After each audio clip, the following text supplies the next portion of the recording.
నామములో మీ అందరికీ శుభాలు. అందరూ బాగున్నారా? దేవుని కృపచేత మరి యొక్క ఆదివారం ఈ రీతిగా మనందరం దేవుని సన్నిధిలో చేరి ఉండటం చాలా సంతోషం. చాలామందికి అయితే లేని భాగ్యాన్ని దేవుడు నీకు నాకు ఇచ్చాడు. ప్రభు సందులో మనం చేరి ఆయనను స్తుతించుటకు, ఆయనను ఘనపరచుటకు, ఆయనను కొనియాడటానికి దేవుడు మనకు అద్భుతమైన అవకాశం ఇచ్చాడు. పోయిన ఆదివారం ఏమి నేర్చుకున్నా మీరు ఎవరికైనా గుర్తుందా? స్నేహితుల దినోత్సవం. పోయిన ఆదివారం ఏ రోజు? ఫ్రెండ్షిప్ డే, స్నేహితుల దినోత్సవం. స్నేహితులను గూర్చి నేర్చుకున్నాం కదా. ఏమి నేర్చుకున్నాం స్నేహితుల జీవితంలో నుండి? ఎవరెవరి గురించి నేర్చుకున్నాం?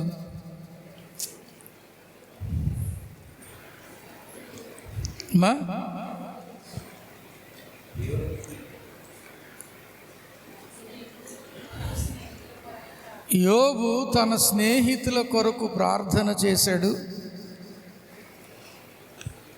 యాహాను, పేతురు స్నేహితులిద్దరూ కలిసి ప్రార్థన చేశారు.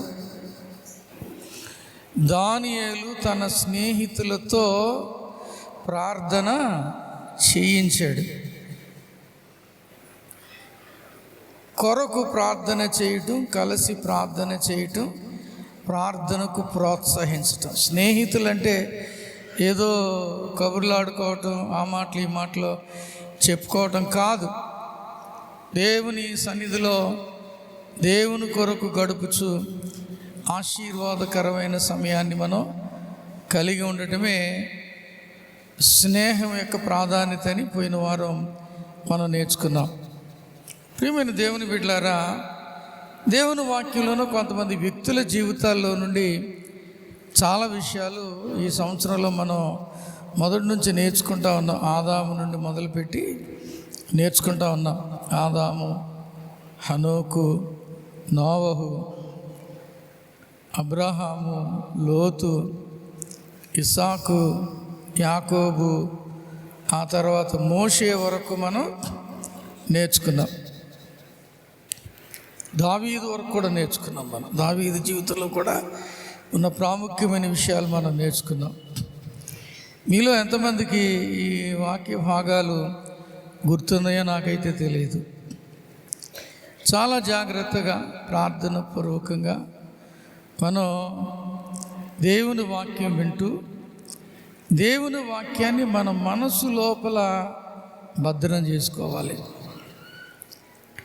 కీర్తనాగాడు అంటా ఉన్నాడు 119వ కీర్తన 11వ చరణంలో, నీ ఎదుట నేను పాపము చేయకుండా నిమిత్తము నా హృదయములో నీ వాక్యమును ఉంచుకొని ఉన్నాను అంటా ఉన్నాడు. మనము మన హృదయము లోపల వాక్యమును ఉంచుకోవాలి, భద్రంగా ఉంచుకోవాలి. విన్న వాక్యాన్ని లోపల ఉంచుకొని జ్ఞాపకం చేసుకుంటూ దేవుని వాక్యాన్ని మననం చేసుకుంటూ దేవుని వాక్యమును గూర్చి ఆలోచన చేస్తూ ధ్యానించుచు, వీలైతే దేవుని వాక్యమును గూర్చి ఇతరులతో మాట్లాడుచు వినదానిని గూర్చి ఉంటే విన్న వాక్యం మనం మర్చిపోం. విన్న వాక్యమును మరచిపోకుండా హృదయం లోపల భద్రంగా ఉంచుకున్నప్పుడు ఆ వాక్యం మన జీవితంలో అద్భుతమైన కార్యం చేస్తుంది. ఎక్కువ తగ్గించు, పాటలకే పెట్టండి ఎక్కువ.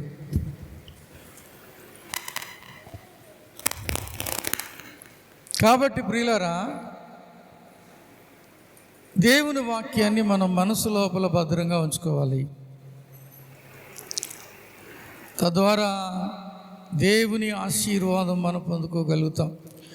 ఈరోజు ఒక ప్రత్యేకమైన వ్యక్తి జీవితంలో నుండి కొన్ని ప్రాముఖ్యమైన విషయాలు నేర్చుకోబోతూ ఉన్నాం. సామెతల గ్రంథం 30వ అధ్యాయం 1 నుండి 9 వరకున్న వాక్య భాగం మనం చూసుకుందాం. సామెతల గ్రంథం 30వ అధ్యాయం 1 నుండి 9 వరకున్న వాక్య భాగం. దేవోక్తి అనగా యాకే కుమారుడైన ఆగూరు పలికిన మాటలు ఆ మనుష్యుడు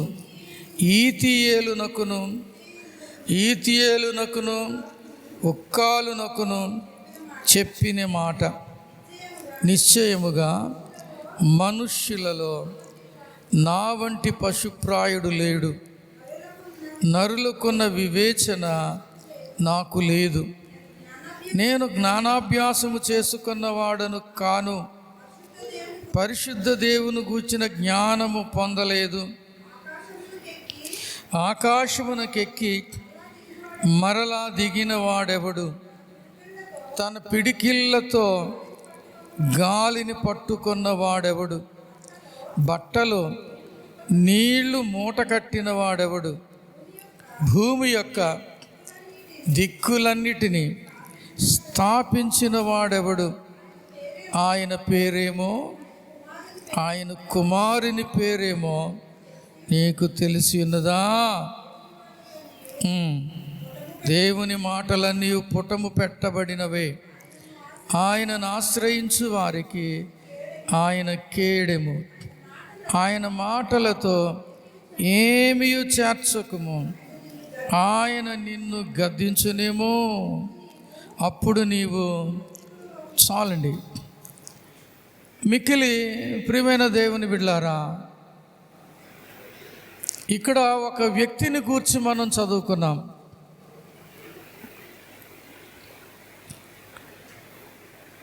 చాలా తక్కువ సందర్భాల్లో ఆలోచన చేస్తాం ఈ వ్యక్తిని గూర్చి. ఆగూరు, ఇక్కడ 4 పేర్లు కనపడతాయి. యాకే అనే తల్లి పేరు, ఆమె కుమారుడైన ఆగూరు, అతనికి తెలిసిన ఈతియేలు, ఉక్కాలు, 4 పేర్లున్నాయి ఇక్కడ. ఈ ఆగూరు గూర్చిన ప్రస్తావన బైబిల్ గ్రంథం అంతటిలో ఇంకెక్కడా కనపడదు. అతను ఎవరో, ఏ ప్రాంతపు వాడో, ఏం చేసేవాడో, ఏ వయస్సు వాడో, ఎందుకు ఈ మాటలు వ్రాసాడో, ఎప్పుడు వ్రాసాడో, ఎక్కడ వ్రాసాడో, ఎలా వ్రాసాడో, ఇవేమి మనకి ఇంకెక్కడ కనపడవు. ఆగూరు గూర్చిన మాట, ఆ పేరు ఈ ఒక్క చోటనే కనపడుతుంది.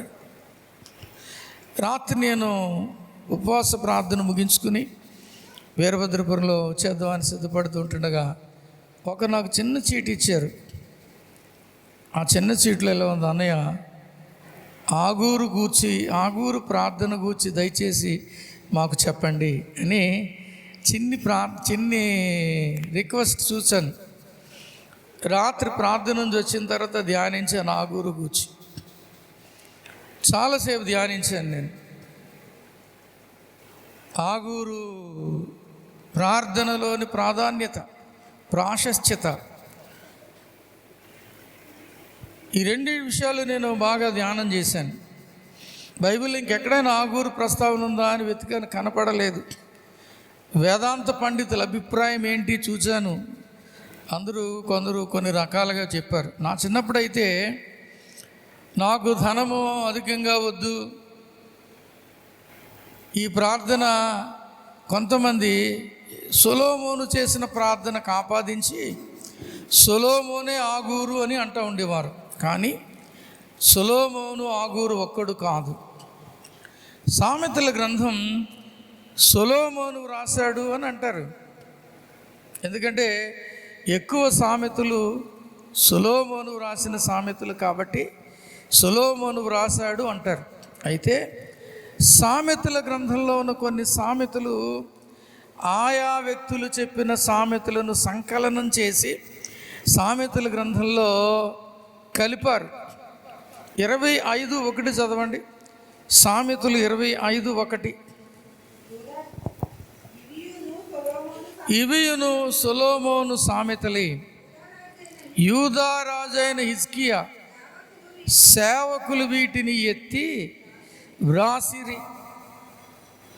హిజ్కియా యూదారాజు అయిన హిజ్కియా సేవకులైన వారు హిజ్కియా కాలంలో కూడా సామెతలు కొన్నింటిని చెప్పుకుంటూ ఉండేవారు. సొలొమోను నాటి నుంచి వస్తున్న సామెతలు. సొలొమోను చెప్పిన సామెతలను వారు కూడా కొన్ని సేకరించి కొన్నింటిని సంకలనం చేసి ఆ కొన్నిటిని సమకూర్చి ఈ సామెతలలో కలిపారు అని వేదాంత పండితుల అభిప్రాయం. అలాగనే యాకే కుమారుడైన ఆగూరు చెప్పిన సామెతలు కూడా ఈ 30వ అధ్యాయం రూపంలో ఈ సామెతల గ్రంథంలో చేర్చబడ్డాయి. బహుశా హిజ్కియా రాజు కాలంలో చేర్చారేమో, ఆయన సేవకులు కూర్చారేమో, అప్పటి కాలపు మనిషేమో, లేకపోతే అంతకుముందు ఉన్న కొద్ది కాలపు ముందున్న మనిషేమో. ఇప్పుడు మనకున్నారు, మన కాలంలో కూడా రవీంద్రనాథ్ ఠాగూర్ ఎవరో మనకు తెలుసు, కానీ ఆయన మనం ఉన్నప్పుడు లేడు. ఉన్నాడా? లేడు. సర్వేపల్లి రాధాకృష్ణన్ ఎవరో మనకు తెలుసు.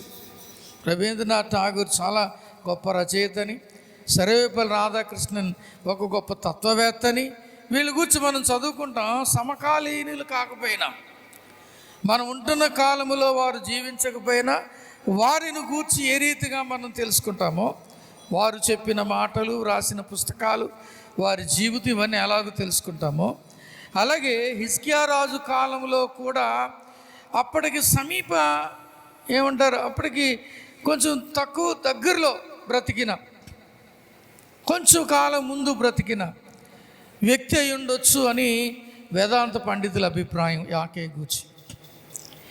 అలాగే నేను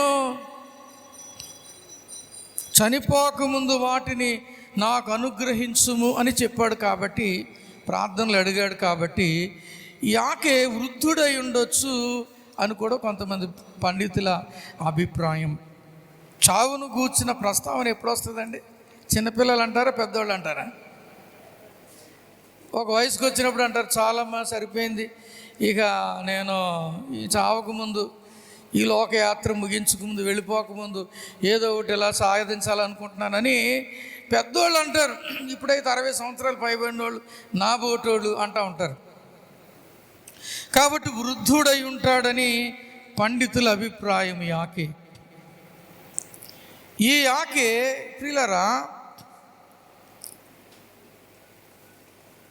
మనం చూస్తే చాలా చక్కగా 3 భాగాలు మనం చూడగలం ఈ వాక్య భాగంలో. మొట్టమొదటిది 2వ వచనం నుంచి మనం చూస్తే తన పరిచయం అని నేను హెడ్డింగ్ పెట్టుకున్నాను. హిజ్ ఇంట్రడక్షన్, తన పరిచయం. తనను తాను పరిచయం చేసుకుంటున్నాడు.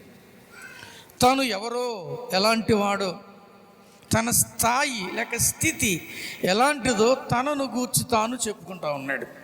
ఏమంటున్నాడు? చదవండి 2వ వచనం.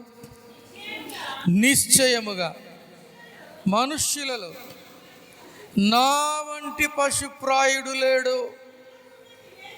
నరులకున్న వివేచన నాకు లేదు, నేను జ్ఞానాభ్యాసము చేసిన వాడను కాను, పరిశుద్ధ దేవుని గూర్చిన జ్ఞానము పొందలేదు. చాలండి. తనను గూర్చి తాను చెప్పుకున్న మాట చాలా విచిత్రంగా ఉంటుంది. నే నిశ్చయముగా మనుష్యులలో నా వంటి పశుప్రాయుడు లేడు అంటున్నాడు. అంటే నేను పశుప్రాయుడను, అందరికంటే చెడ్డవాడిని. పశుప్రాయులని ఎవరిని అంటారండి? దుర్మార్గులను, దుష్టులను, అడ్డదిడ్డంగా వెళ్ళిపోయేవారు, అడ్డదిడ్డంగా మాట్లాడేవారు, సాలుమూలం లేకుండా వ్యవహరించేవారు. ఇప్పుడు పశువుకి తెలివి ఉంది కానీ ఏమంటారు, వివేచన ఉంటుందా? ఉండదు. పెంచేవాడిని పొడి చేస్తుంది. మోగోళ్ళలో నాకు మంచి పాస్టర్ గారు ఉండేవారు, చాలా మంచి పాస్టర్ గారు. ఆయన ఒక మంచి దైవజనుడు, దీనుడు. ఆయన ఒక గేదెను ఆవును పెంచుకుంటూ ఉండేవాడు. ఇది జరిగో 10-15 సంవత్సరాలు అయింది. రోజు మేపుతూ ఉండేవాడు, తీసుకొస్తూ ఉండేవాడు. ఒకరోజు మేపుతానికి తీసుకెళ్తున్నప్పుడు, తీసుకొస్తూ ఉన్నప్పుడు ఆయనను కొలబడి చేసింది అది. ఆ తర్వాత ఆయన చనిపోయాడు. పశువుకు వివేచన ఉంటుందా? ఉండదు. అరే, నన్ను పెంచుతున్నాడు కదా, నన్ను సాకుతున్నాడు కదా, నన్ను జాగ్రత్తగా చూచుకుంటున్నాడు కదా, ఈయన ఎడల నేను ప్రేమ చూపించాలి, లోబడాలని ఉండదు. పెంచిన వాళ్ళే పొడుస్తుంది. కాకినాడలో అనుకుంటా 2 నెలల క్రితం తండ్రి కొడుకు చనిపోయారు. కాకినాడలో తండ్రి కొడుకు చనిపోయారు. ఎందుకు చనిపోయారంటే వాళ్ళు పెంచుకుంటున్న కుక్క వాళ్ళని కాటు వేసింది. తండ్రిని కొడుకుని కూడా కరిసింది. పెంచుకుంటున్న కుక్క, పెంపుడు కుక్క. వాళ్ళిద్దరికీ ఒకరి తర్వాత ఒకరికి ర్యాబీస్ వచ్చి చనిపోయారు. కుక్క బాగానే ఉంది కాబట్టి మంచి కుక్క చావలేదు కదా, నాకేం అవ్వదు అనుకోవద్దు. అర్థమైందా? కుక్కలో అది మంచి కుక్క చెడ్డ కుక్క అయినా దాని సెలైవాలో ర్యాబీస్ కలిగించే క్రిములు ఉంటాయి. జాగ్రత్త. కుక్క, పిల్లి, ఎలుక, ఇలా చాలా రకరకాల జంతువులు, కోతి చాలా జాగ్రత్తగా ఉండాలి, వీటి బారిన పడకుండా. అబ్బో, చూసారా నిర్మలాని ఎంత కాపాడాడు దేవుడు. పిల్లల కుక్క తరిమేసింది. దానికి తెలిసింది ఒకటే, నా పిల్లలు నేను కాపాడుకోవాలి, నాకు ఎవరైనా పర్వాలేదు అనుకుంటుంది. విచక్షణ లేనిది పశువు. మానవులలో నా వంటి పశుప్రాయుడు లేడు అని తనను గూర్చి తాను పరిచయం చేసుకున్నాడంటే నిజంగా నేను చెప్తున్నాను ఎంత మంచోడు. ఎవరైనా తనను గూర్చి తాను చెప్పుకునేటప్పుడు నేను చాలా బుద్ధిహీనుడను, నేను పనికి మాలిన వాడను, నేను ఎందుకు కొరగాని వాడను, నేను ఒక దుష్టుడను, దుర్మార్గుడని ఎవరైనా చెప్పుకుంటారా? ఎంత దుష్టుడైన దుర్మార్గుడైనా నేను చాలా మంచివాడిని, ప్రేమ కలిగిన వాడిని, జాలి కలిగిన వాడిని, పేదలకు సహాయం చేస్తున్న వాడిని. వీరప్పన్ ఉన్నాడు. వీరప్పన్ ఒక భయంకరమైన ఏమంటారు శాండల్వుడ్ స్మగ్లర్, అంటే గంధపు చెక్కల స్మగ్లర్. అతను తన దృష్టిలో అతడు మంచి చేస్తున్నాడు. 126 మందో 127 మందో చచ్చిపోవడానికి కారణమయ్యాడు.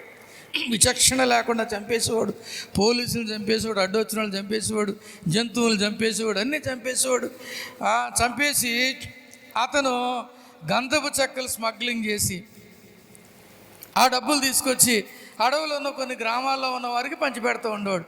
కాబట్టి గ్రామాల్లో ఉన్న వారికి నేను పంచిపెడతాను కాబట్టి నేనేం చేస్తున్నాను, ఐఎమ్ డూయింగ్ గుడ్, మంచి చేస్తున్నాను, నేను మంచిని అనుకుంటూ ఉండేవాడు వీరప్పన్. ఎంత దుర్మార్గులైనా నేను మనుషులలో నా వంటి వాడు, నా అంతటి చెడ్డవాడు, నా అంతటి పశుప్రాయుడు, నా అంతటి దుర్మార్గుడు లేడు అని ఎవ్వరూ చెప్పరు. కానీ యాకే కుమారుడైన ఆగూరు చెప్తున్నాడు, నేను పనికిమాలిన వాడిని, నేను ఎందుకు పనికిరాని వాడిని. తనను గురించి తాను పరిచయం చేసుకోవటంలో అబద్ధం లేదు, ఇతనిలో అసత్యము లేదు, ఉన్నది ఉన్నట్టుగా ఒప్పుకుంటున్నాడు.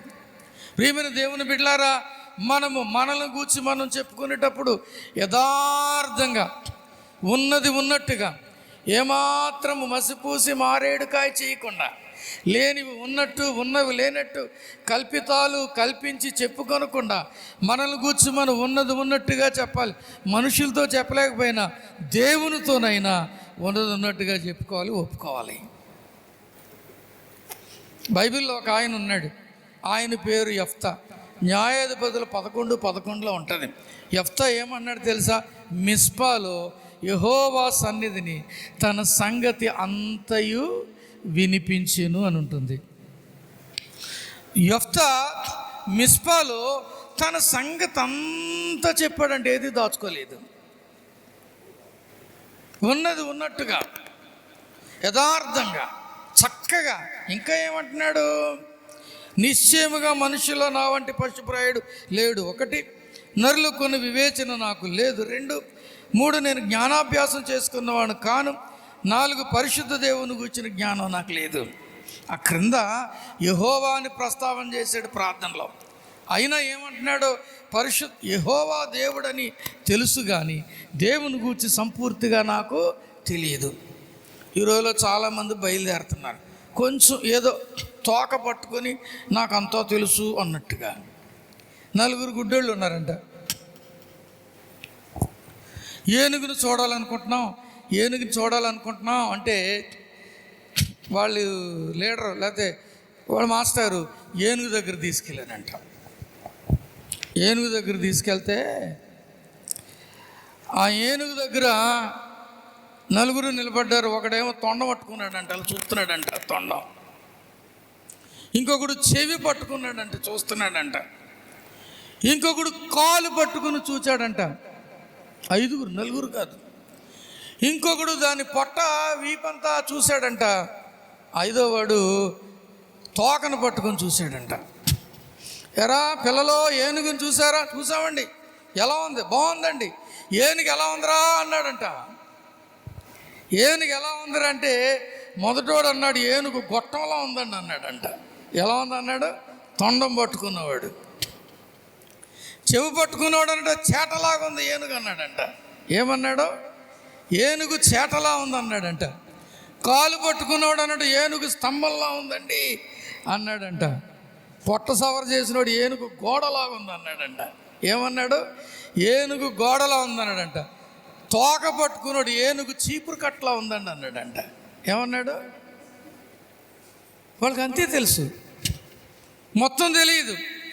ఏమీ తెలియకపోయినా మనం కూడా ఈ అంధుల వలె అంధత్వము కలిగి పరిశుద్ధ దేవుని గూర్చిన జ్ఞానము లేకపోవటం వల్ల సమస్తమును నాకే తెలుసు, నేను ఎరుగుదును, నాకు అన్నీ తెలుసనే భావం చాలామంది కలిగి ఉన్నారు. మనకి ఏం తెలియదండి, తెలిసిందల్లా కొంచెమే. ఆ తోక చీపురు అంటాం, కాలు స్తంభం అంటాం, పొట్ట గోడ అంటాం, తొండాన్ని పట్టుకుని గొట్టం అంటాం, చెవిని పట్టుకుని చేట అంటాం. అంత తప్ప ఇంకేం తెలుసు? ఏనుగు చాలా బలమైనది, ఎత్తైనది, పెద్ద పెద్ద ఏమున్నాయి, దంతాలు ఉన్నాయి. ఏనుగు నల్లగా ఉంటుంది, చిన్ని కన్నులు వేసుకుని ఉంటుంది. ఏనుగు దగ్గర మనం చిన్నగా ఉంటాం, చాలా ఎత్తుగా ఉంటుంది, చాలా పెద్దది అని చెప్పగలరా వాళ్ళు? ఎందుకంటే వాస్తవం తెలియదు వాళ్ళకు, మొత్తాన్ని చూడలేదు. యాకే కుమారుడైన ఆగూరు దేవుడు యెహోవా అని తెలిసినా కానీ ఆయనను గూర్చి పూర్తి జ్ఞానము లేనివాడు కాబట్టి ఆ దేవుని గూర్చిన జ్ఞానం నాకు లేదు అని వాస్తవాన్ని ఒప్పుకుంటున్నాడు. తనను తాను పరిచయం చేసుకుంటంలో ఆగూరు చేయించినది ఏంటో తెలుసా? ఉన్నది ఉన్నట్టుగా చెప్పుకుంటున్నాడు అన్నమాట. సహోదరుడా, సహోదరి, నీ జీవితంలో ఉన్నది ఉన్నట్టుగా మాట్లాడటం నీకు చేతనవునా? మాట్లాడుతున్నావా? మనం ఎంత డబ్బా కొడతామో, ఎంత డబ్బా కొట్టుకుంటారో కొంతమంది. ఇంకా పెద్ద మాట వాడాలంటే డచ్చా. కొంతమంది ఏం కూడా డచ్చాలు మాట్లాడతారంటారు కదా. అంటే ఏంటి? తనను గురించి తాను చాలా గొప్పగా చెప్పుకుంటాడు. ఒక ఊరిలో ఒక కుర్రాడు పులిని నేను పట్టుకున్నాను, పులి తోక పట్టి తిప్పేసేడు అని ఎవరో చెప్తే వాడు మాట్లాడమంటున్నారంట. చాలామంది చేరారు అక్కడ గ్రామ సావిడి దగ్గర. వాడు వచ్చాడంట, పులిని తోక పట్టుకుని తిప్పినోడు వచ్చాడనేసరికి ఆడు కండలు ఎలా పట్టుకుని వచ్చాడంట. ఇలా వచ్చి కలి చూశాడు. కలి స్టోరీ చెప్దామని నేను ఒకరోజు అడవిలోకి వెళ్ళాను. అడవిలోకి వెళ్తే పెద్ద పులి గాండ్రించుకుంటూ వస్తుంది. గాండ్రించుకుంటూ వస్తున్న పులి నా దగ్గరకు రాబోయింది. నేను వెంటనే దాని తోక పట్టుకుని అని చల్లారిపోయాడంట. ఏంటి? దాన్ని తోక పట్టుకుని అని చల్లారిపోయాడు. ఏంటి ఇలా చల్లారిపోయాడు అని అనుకుంటాడు. అన్నాడంట, మా ఊర్లో వాడు ఉన్నాడు ఇక్కడ, లేకపోతే మొత్తం చెప్పేది అన్నాడంట. ఏమన్నాడు? మా ఊర్లో వాడు ఎక్కడ ఉన్నాడు, ఆడికి ఏడే సుబ్బారావు గాడు, లేకపోతే మొత్తం చెప్పేది నేను అన్నాడంట. అంటే అది చెప్పిందంతా ఏంటి? అబద్ధం. వాళ్ళ ఊరిలో పులే ఉండదు, వాళ్ళ ఊరు అడవేక అయి ఉండదు, వాళ్ళ ఊరిలో ఏమీ లేదు. కానీ వాడు చెప్పే మాటలు ఈ రోజులో చాలామంది ఉన్నవి లేనట్టు, లేనివి ఉన్నట్టు తమను గూర్చి అధికంగా ప్రస్తావించుకునేవారు చాలామంది మనకు కనపడుతూ ఉంటారు. ఆగూరు అలాంటి వాడు కాదు. ఆగూరు తన పరిచయంలో యథార్థత కలిగి చెప్తున్నాడు, వాస్తవాన్ని చెప్తున్నాడు. సహోదరుడ, సహోదరి, నువ్వు దేవుని ఎదుట, మనుషులు ఎదుట నిన్ను గూర్చి నువ్వు చెప్పుకున్నప్పుడు యథార్థంగా మాట్లాడు. బైబిల్లో ఇద్దరు దేవాలయంలో ప్రవేశించారు. లూకాసు వార్త 18వ అధ్యాయంలో ఆ ఇద్దరిలో ఒకడు తనను గూర్చి తాను యథార్థంగానే చెప్పుకున్నాడు. కానీ ఒకటి మాత్రం ఏమని చెప్పాడు? ఈ సుంకర కంటే నేను మంచోడిని అన్నాడు. కానీ మరొక అతను ఆకాశము తట్టైనను కన్నులెత్తుటకు ధైర్యము చాలక, దేవా పాపినైన నన్ను కరుణించుము అన్నాడంతే. Lord have mercy on me a sinner. He was accepting his sinful condition. అతడు తన పాప స్థితిని యథార్థంగా ఒప్పుకుంటున్నాడు. నేను పాపిని, నా పాపమును క్షమించుము దేవా అని అడుగుతున్నాడు. దేవుడు ఇద్దరిలో ఈ సుంకరిలో ఉన్న యథార్థతను చూచాడు. సుంకరిలో ఉన్న నిజమైన ఆ మనసు విప్పి మాట్లాడే స్థితిని చూచాడు. సహోదరుడా, సహోదరి, నువ్వు మాట్లాడినప్పుడు యథార్థముగా మాట్లాడు. అబద్ధమునకు తావివ్వద్దు. లేనివి ఉన్నట్టు, ఉన్నవి లేనట్టు మాట్లాడితే గనక నువ్వు దేవునికి ఏం చేయాల్సి ఉంటుంది? లెక్క చెప్పాల్సి ఉంటుంది. దేవుడు అడుగుతాడు. అప్పుడు నువ్వేం చెప్తావు? అప్పుడు దేవుడు అడిగితే ఏం చెప్పలేం మనం. కాబట్టి తన పరిచయం ఏం చేసుకున్నాడండి? తన పరిచయం తనను గూర్చి యథార్థంగా ఉన్నది ఉన్నట్టు, తన స్థితి ఏంటో జ్ఞానం లేనివాడిని, వివేచన లేనివాడిని, పశువు వంటి వాడిని, దేవుని గురించి నాకు తెలియదు అని చెప్పుకున్నాడు. ఆ తర్వాత రెండవదిగా తన పరిస్థితి.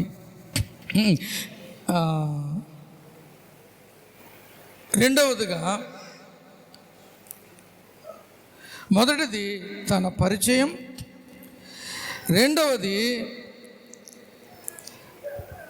దేవుని గూర్చి తాను చెప్పిన తన పలుకు. రెండవది ఏంటంటే తన పలుకు. ఏమని చెప్తున్నాడంటే దేవుని గూర్చి 4వ చరణంలో 4వ వచనంలో, ఆకాశమునకెక్కి మరల దిగిన వాడెవడు, తన పిడికిళ్లతో గాలిని పట్టుకున్న వాడెవడు, బట్టలో నీళ్లు మూట కట్టిన వాడెవడు, భూమి యొక్క దిక్కులన్నిటినీ స్థాపించిన వాడెవడు, ఆయన పేరేమో, ఆయన కుమారుని పేరేమో నీకు తెలిసి ఉన్నదా అని అడుగుతున్నాడు. ఇతడు నేనంటాను, ఒకటి తన పరిచయం, రెండవది తన ప్రశ్నలు. 4 ప్రశ్నలు వేసాడు. ప్రశ్నిస్తూ ఉన్నాడు. తనకు అన్ని ప్రశ్నలే. దేవుడు ఎవరా తెలుసుకోవాలని అన్ని ప్రశ్నలు దేవుని గూర్చి వేస్తూ ఉన్నాడు. ఆ క్రింద అంటూ ఉన్నాడు, యెహోవా ఎవడని అందునేమో అని 9వ వచనంలో అన్నాడు. అంటే యెహోవాయే దేవుడని ఇతనికి తెలుసు. తెలిసినా కానీ ఏమంటున్నాడు? ఆకాశమునకెక్కి మరలా దిగినవాడెవడు, తన పిడికిళ్లతో గాలిని పట్టుకున్నవాడెవడు, బట్టలో నీళ్లు మూట కట్టినవాడెవడు, భూమి యొక్క దిక్కులన్నిటినీ స్థాపించిన. ఇవన్నీ మనుషులు చేయగలిగిన పనులా చెప్పండి? ఆకాశముకెక్కి కిందకి దిగ్గలిగిన వాడు, పైకి ఏదో కొద్ది లెక్క ఎక్కి విమానాలు వెళ్ళి దిగుతారు అంతే తప్ప, లేకపోతే కొంచెం స్పేస్లోకి. ఇప్పుడు సునీత విలియమ్స్ ఆ స్పేస్లో ఉంది పాపం. ఎప్పుడో వచ్చేయాలి, ఇంకా రాలేదు. ఆవిడ వస్తుందో రాదో తెలియదని భయపడుతున్నారు, కంగారు పడుతున్నారు. ఒక్కొక్కరు ఒక్కొక్కలాగా చెప్తున్నారు. నాసా ఫెయిల్ అయ్యింది, నాసా వాళ్ళు భయపడుతున్నారు, నాసా కంగారు పడుతున్నారు. సునీతని ఇండియా ఇంటిది ప్రపంచంలోనికి తీసుకుని రావడానికి, భూమి మీదకి తీసుకుని రావడానికి ఇబ్బంది పడుతున్నారు అని చెబుతూ ఉన్నారు. మానవుడు ఆకాశమునకి ఎక్కగలడు, ఈ రీతిగా కొంతమంది కిందకి రాలేరు. ఈ స్పేస్లో ప్రయోగాలు చేసేవారు ఈ స్పేస్ షిప్లో వెళ్ళి అక్కడ ప్రయోగాలు చేయడానికి ప్రయత్నం చేసేవారు చాలామంది ఆ ప్రయోగాల్లోనే చనిపోతూ ఉంటారంట, క్రిందకి రారంట. చాలా సంవత్సరాల క్రితం అమెరికాకు చెందిన మన భారతదేశానికి చెందిన ఒక అమెరికా వ్యక్తి యాస్ట్రోనట్ అలాగే ఏమైపోయిందండి, స్పేస్లోనే ఆమె చనిపోయింది. ఆకాశమునికి దిగ్గలిగి, ఆకాశం అంటే ఏంటి? ఆకాశం మనకు కనపడే కాస్తంతలా కనిపే, అది అనంతమైనది. దీని ఉద్దేశం ఏంటి? అనంతమైన ఈ ఆకాశములో ఆ చివరి నుంచి ఈ చివరి వరకు రాగలిగిన వాడు ఏ మనిషి అయినా చేయగలడా? చేయలేడు. తన పిడికిళ్ళతో గాలిని పట్టుకున్నవాడెవడు? ఎవడైనా గాలిని పట్టుకోగలడు చేతితోటి? ఇలా పట్టుకుంటే ఎంతకాలం ఉంటుందండి? పిసరంత ఉంటుంది. గాలి అంటే అదేనా? దేవుడు విసిర చేయగలడు కావాడని బైబిల్లో ఉంది. గాలిని ఆయన విసిర చేస్తాడని. అలాగే బట్టతో నీళ్లు మూట కట్టగలిగిన వాడు. బట్టతో నీళ్లు మనం మూట కడతామా చెప్పండి? ఇది చేయలేరు. దిక్కులను స్థాపించిన వాడెవడు? మానవులు చేయలేనివి ఇవన్నీ చేసిన వారు ఎవరు అని ఒక ప్రశ్న, 4 ప్రశ్నలు వేసాడు ఇక్కడ. ఇతడు యెహోవాయే దేవుడు అని తెలుసుకున్న ఆయన ఔన్నత్యాన్ని తెలుసుకుంటానికి, ఆయన ఉనికిని తెలుసుకుంటానికి, ఆయన గొప్పతనాన్ని తెలుసుకుంటానికి, ఆయన సామర్థ్యతను తెలుసుకుంటానికి, ఆయన సార్వభౌమత్వాన్ని తెలుసుకుంటానికి అతడు ప్రయత్నం చేస్తూ ఉన్నాడు. ఆగూరు యొక్క ప్రయత్నం అన్నమాట ఇది. ఆగూరు పరిచయం, ఆగూరు ప్రశ్న. ఈ ప్రశ్నలో మనకు కనపడేది ఆగూరు ప్రయత్నం ఏంటో తెలుసా? దేవుడెవరా తెలుసుకుందామని ప్రయత్నం. ఆ ప్రయత్నం చేసి దేవుని గొప్పతనం గురించి ఆలోచించిన వెంటనే ఆగూరు పలుకులు కనపడతాయి అక్కడ. ఆగూరు చెప్పిన మాటలు ఏంటో చూడండి అక్కడ.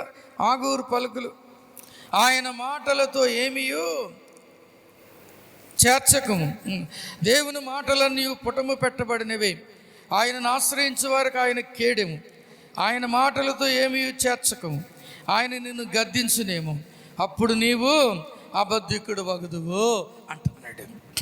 ఆగూరు పలికే పలుకు ఏమంటున్నాడు? దేవుని మాటలను కూర్చి. ఆయన మాటలు ప్రశస్తమైనవి, దేవుని మాటలు చాలా ప్రత్యేకమైనవి. దేవుని మాటలలో ఇంకా ఏది చేర్చకూడదు. అలాగూ చేరిస్తే దేవుడు మనల్ని గద్దిస్తాడు, అలాగూ చేరిస్తే మన అబద్ధికులం అవుతామని చెప్తా ఉన్నాడు.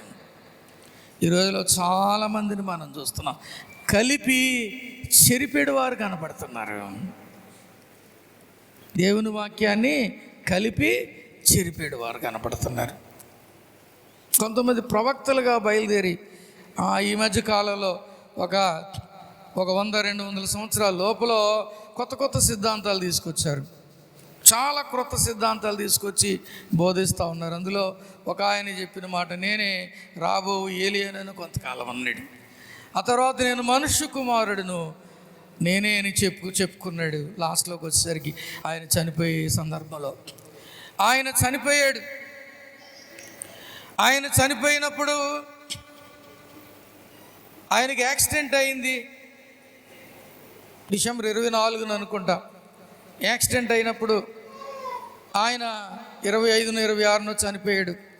చనిపోయిన తర్వాత మనుష్య కుమారుడు 3 రోజులకి తిరిగి లేచాడు కాబట్టి ఈయన నేను మనుష్య కుమారుడు అన్నాడు కాబట్టి ఈయనను మనం లేస్తాడు అని ఆయన ఉంచారు. ఆయన లేవలేదు. ఆయన అనుచరులు ఆయన లేస్తాడు అనే శవాన్ని ఉంచారు, లేవలేదు.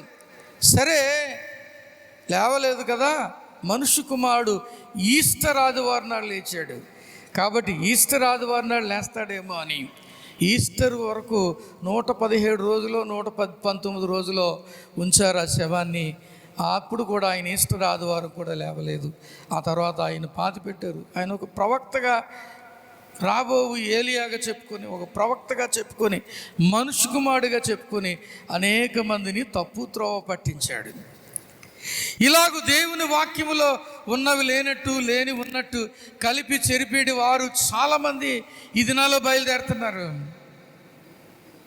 అబద్ధ బోధకులు బయలుదేరుతున్నారు, క్రొత్త సిద్ధాంతాలు బోధించేవారు బయలుదేరుతున్నారు, లేనిపోయిన మాటలు చెప్పేవారు బయలుదేరుతున్నారు. జాగ్రత్త ప్రియమైన దేవుని బిడ్డలారా, అలాంటి వారు గురించి అప్రమత్తత కలిగి ఉండాలి. వాక్యమును ఏది కలపకూడదంట, దానిలో ఏది తీయకూడదు. అలాగూ చేస్తే మన దేవుడు ఏమైపోతాడు, అబద్ధికులం అవుతామంట. అప్పుడు దేవుడు మనల్ని ఏం చేస్తాడంట, గద్దిస్తాడని ఆగూరు చెబుతా ఉన్నాడు మనతోటి. ప్రియమైన దేవుని బిడ్డలారా, ఆగూరు చెప్పే పలుకులు. చివరిగా ఆగూరు ప్రార్థన కనపడుతుందండి. ఆగూరు చేసిన ప్రార్థన ఏమని కనపడుతుంది చూడండి. దేవా, నేను నీతో 2 మనవులు చేసుకొనుచున్నాను. నేను చనిపోకముందు వాటిని నాకు అనుగ్రహింపుము. వ్యర్థమైన వాటిని, అబద్ధములను నాకు దూరముగా నుంచుము. పేదరికమునైనను ఐశ్వర్యమునైనను నాకు దయచేయకుము. తగినంత ఆహారము నాకు అనుగ్రహింపుము. ఎక్కువైనడలా నేను కడుపు నిండిన వాడనై నిన్ను విసర్జించి యెహోవా ఎవడని అందునేమో, లేక బీదనై దొంగిలి నా దేవుని నామమును దూషింతునేమో. ప్రార్థన, ఆగూరు చేసిన ప్రార్థన. 2 మనవులు అడుగుతాను, వాటిని దేవా నాకు దయచేయి అని దేవుని అడుగుతూ ఉన్నాడు. ప్రార్థన ఎంత చక్కని ప్రార్థన చేశాడంటే, నాకు ఏం చేయాలంటండి, వ్యర్థమైన వాటిని, అబద్ధములను నాకు దూరంగా ఉంచు అంటున్నాడు.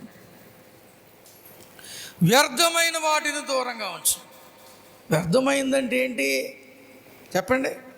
మనకు చెందుంది, పని చేయనిది, అనవసరమైనది, అక్కరకు రానిది. మనం చాలా సందర్భాల్లో వ్యర్థమైన వాటిని మనం ఏం చేస్తున్నామంట, అనుసరిస్తున్నాం. బైబిల్లో ఒక భక్తుడు అంటా ఉన్నాడు, వ్యర్థమైన వాటిని చూడకుండా నా కన్నులను త్రిప్పివేయమంటున్నాడు. వ్యర్థమైనవి, ఏది నీకు అవసరత లేనివో, ఏది నీకు అక్కరకు రానివో, ఏవి నీకు పని చేయనివో, ఏవి నీకు చెందనివో అవన్నీ వ్యర్థమైనవే. వ్యర్థమైన వాటిని నాకు దూరంగా ఉంచు, అబద్ధములను నాకు దూరంగా ఉంచు అంటున్నాడు. దేని దూరంగా ఉంచాలంటే అండి, అబద్ధాలను దూరంగా ఉంచాలంట. మనం ఎన్ని అబద్ధాలు ఆడతామో కదా, మనం ఏం చేస్తామండి, చాలా అబద్ధాలు ఆడుతూ ఉంటాం. అబద్ధములను నాకు దూరంగా ఉంచు అంటా ఉన్నాడు. ప్రియులరా, అబద్ధములను దూరంగా ఉంచమని అడగటం చాలా ప్రాముఖ్యమైన మాట ఇది. మనం దూరంగా ఉంచమని అడగడం సంగతి ఎలాగున్నా ఎన్ని అబద్ధాలు ఆడుతూ ఉంటామో. ఇప్పుడు జీవితమే దేని మీద కట్టుకుంటారు మనుషులు, అబద్ధాల మీద కట్టుకుంటారు. అన్నీ అబద్ధాలే. నేను ఏటీఎంకి వెళ్ళాను, చెప్పనే మీకు గుర్తుందేమో, నైట్ ప్రేయర్కి వచ్చే వాళ్ళు తెలుస్తుంది. ఏటీఎంకి వెళ్తే ఒక అతను అప్పటికే డబ్బులు తీసుకుంటున్నాడు. ఇక్కడే మన ఏటీఎం డబ్బులు తీసుకుంటున్నాడు. బయట నిలబడ్డాను. అతను బయటకు వస్తే ఫోన్ రింగ్ అయింది. నేను ఏటీఎం దగ్గరికి వెళ్ళి నా కార్డు పెడుతున్నాను, ఈలోగా వీడు ఫోన్ ఎత్తాడు. నా చేవటి పడేశాను. అతను అన్నాడు, నేను పెరవలు వచ్చేసాను రా, పెరవలి సెంటర్లో ఉన్నాను నేను, నువ్వు ఎక్కడున్నావు అంటున్నాడు. వీడు ఎక్కడున్నాడు, వీడు పెరవలు వచ్చేసాను అన్నవాడు ఎక్కడున్నాడు, తణుకులో ఉన్నాడు, శర్మిష్ఠ సెంటర్లో ఉన్నాడు. ఏం చెప్తున్నాడు, ఒరే నేను పెరవలు వచ్చాను రా, నువ్వు ఎక్కడున్నావు, నీదే ఆలస్యం. నాకు అనిపించింది, మనుషులు తమ జీవితంలో అబద్ధాల మీద ఎంతగా బ్రతుకుతున్నారో. అన్ని అబద్ధాలే. ఈ సెల్ ఫోన్ వచ్చిన తర్వాత మరీ అబద్ధాలు, అన్ని అబద్ధాలు. ఇంకా తణుకులో బయలుదేరరు, కొత్తపేట వెళ్ళాలి ఇప్పుడు నేను అనుకోండి. తణుకులో బయలుదేరకుండా నేను పెరవలు దాటేసాను, లేకపోతే నేను సిద్ధాంతం వచ్చానని చెప్పొచ్చా? నా జీవితంలో ఎన్నడో చెప్పలేదు నేను. ప్రియమైన సహోదరుడు సహోదరి, అబద్ధములను నాకు దూరం చేయము అని భక్తుడైన ఆగూరు అడుగుతున్నాడు. ఎన్ని అబద్ధాలు ఆడతామో మనం. చూసి చూడలేదని, చేసి చేయలేదని, ఇచ్చి ఇవ్వలేదని, పుచ్చుకుని తీసుకోలేదని, వెళ్ళి వెళ్ళలేదని, కొట్టి కొట్టలేదని, తిట్టి తిట్టలేదని, తిని తినలేదని, చేసి చేయలేదని, అన్ని అబద్ధాలే. రోజుకి ఎన్ని అబద్ధాలు ఆడతామో మనం. చెట్టి టీ తాగం. ఈలోగా ఒక ఆటో వచ్చింది, ఆయనకి సంబంధించిన ఆటోలో నుండి 10 లీటర్ల క్యాన్లు 2, 3 దిగినాయి. ఎన్ని 10 లీటర్ల క్యాన్లు 2, 3 పట్టుకుని దిగాడు. నా స్వయంగా చూశానండి నేను. ఇదొక 20 సంవత్సరాలు అవుద్దేమో. 20 ఏంటి, పాల్తీమోతో అక్కడికి వెళ్ళిపోయి 20 సంవత్సరాలు అయినట్టుంది. 24, 25 ఏళ్ళు అవుద్ది ఇది జరిగి. 2, 3 క్యాన్లు పట్టుకుని దిగాడు. ఏంటా అని చూస్తున్నాను నేను. మెల్లగా ఫుల్ ట్యాంక్లో ఉన్న ఆయిల్ ఏం చేశారు, ఈ క్యాన్లలో నింపారు. క్యాన్లలో నింపిన తర్వాత ఆయన సరే వెళ్తా బాబా అని ఆయన వెళ్ళిపోయాడు. ఆ లారీ ట్యాంక్లోది వెళ్ళిపోయాడు ఆయన. ఈయన క్యాన్లు పట్టుకొని ఆటోలో వెళ్ళిపోతా అన్నాడు, ఏమండే బావగారు అన్నాడు. ఏమండే బావగారు, ఆ బండి నా ఆటోలో పెట్టేయండి, ఇంటికాడ దించేస్తాను అన్నాడు. సరే ఇంకా బాగానే దొరికావని నా బండిని ఆటోలో ఎక్కించేసి తీస్తే ఇంటికాడ దించాడు. అర్ధరాత్రి కాడ ఇంటికాడ దించి వెళ్తున్నాను బావగారు అని వెళ్ళిపోయాడు. ఇందులో ఏమర్థమైంది మీకు? అలా చూస్తున్నారు, ఏమర్థమైంది చెప్పండి?